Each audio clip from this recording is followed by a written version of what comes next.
अभी वॉल्यूम जो normal volume जो चल रहा है वही वही चलेगा, तो इसमें कोई ज्यादा एक्टिविटी नहीं लग रही है मुझे। और ये जो भी व्यापार है वायदे के अंदर, वो वायदा लिमिटेड ट्रेडिंग में रहेगा, तो बड़ी तेजी भी इसमें होगी नहीं। डिमांड के अनुसार और सप्लाई के हिसाब से 50-100 रुपए की गड़बड़ में ही घूमेगा। और मुझे कहीं पे भी 50 से 100 रुपए गवार में मंदी आती है तो बाइंग करके व्यापार करने की इच्छा रहेगी।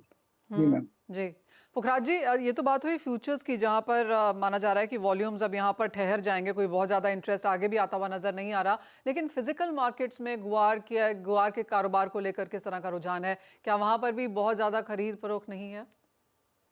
हाँ, फिजिकल को आप दो तरह से देखेंगे। हम फिजिकल को वहां से खरीद फरोख्त है, जो मिलर है जिसको डिमांड के लिए चाहिए वो स्टॉकिस्ट से ले रहा है बाजार में, तो वो खरीद फरोख्त के रूप में आता है।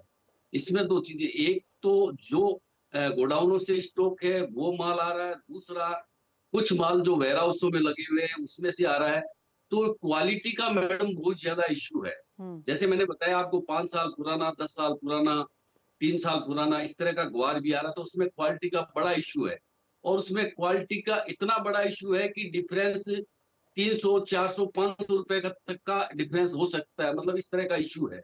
तो इसमें जिसको बेचना है वो बेच रहा है, जिस मिलर को लेना है वो ले रहा है। इसके बीच में स्टॉकिस्ट या दूसरे लोग नहीं है। इसमें डायरेक्ट वही है, या तो स्टॉकिस्ट है जिसको बेचना है, या मिलर है वो ले रहा है।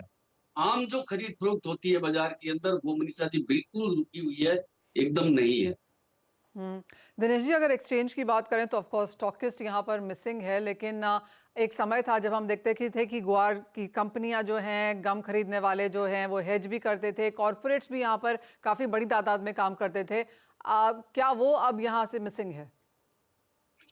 अभी मैम वो इतना पहले जैसा अब नहीं रहा है। थोड़ा बहुत भी गवार गम में जो वॉल्यूम आता है, एक वो मानसून के दरमियान ही आता है। तो फिलहाल जो मानसून का जो आगे पीरियड रहेगा, जून जुलाई अगस्त का, तो उसमें थोड़ा मानसून का आगे पीछे हुआ तो थोड़ी बहुत उसके अंदर आई। पर पहले बहुत लोग थक गए गवार गम से। जो जो 2011-12 की जो तेजी देखी ना, तो उसके बाद में लोगों ने बहुत नुकसान किया है गवार को। अभी पूरा का पूरा थक गए, नॉर्मल भाव पे आ गया। 6,000 का भाव, 5500 से 6,000 का भाव अगर मानसून के दरमियान रहता है तो बिजाई भी अच्छी होगी, ऐसा नहीं है। फिर भी अभी गवार में मुझे ऐसा लगता है कि अभी फिलहाल मंदी का मन नहीं है। उसका कारण है सप्लाई नहीं है गवार की, और जिन्होंने बेचना था बेच दिया। और जो अभी रोक के बैठे हैं वो मेरे हिसाब से मानसून को बिका भी सकते हैं आगे के लिए। एब्सोल्युटली। पुखराज जी, जैसे हम हमेशा पहले भी बात अभी अभी जी जी दिनेश अभी जी। मैम एक्सचेंज की डिलीवरी, अभी काफी माल जो मिल वाले हैं जो एक्सचेंज की डिलीवरी ले रहे हैं, तो बाजार के अंदर क्वांटिटी में इतना माल मिलता नहीं है।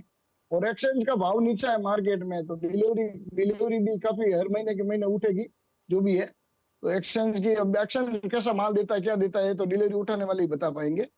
फिलहाल अभी ज्यादा एक्सचेंज का माल काफी उठा है लास्ट डिलीवरी में भी। जी मैम। तो यानी कि सस्ता माल है एक्सचेंज के ऊपर और वो डिलीवरी में उठा भी है। क्वालिटी को लेकर ऑफ कोर्स कुछ चिंताएं हैं, लेकिन खरीदार भी सामने हैं। तो एक सामने बाइंग सेलिंग हो रही है और बहुत ज्यादा भावों में उठापटक फिलहाल देखने को नहीं मिलेगी, लेकिन एक सेंस प्राइसेस पे भी लेना चाहेंगे। और दिनेश जी, आपको क्या लगता है अब आने वाले अगर एक महीने की बात की जाए, जैसे आपने कहा कि 20 मई से तो मानसून की चाल चलेगा ये, लेकिन तब तब आने वाले 20-25 दिन के लिए अब क्या रेंज रह सकती है?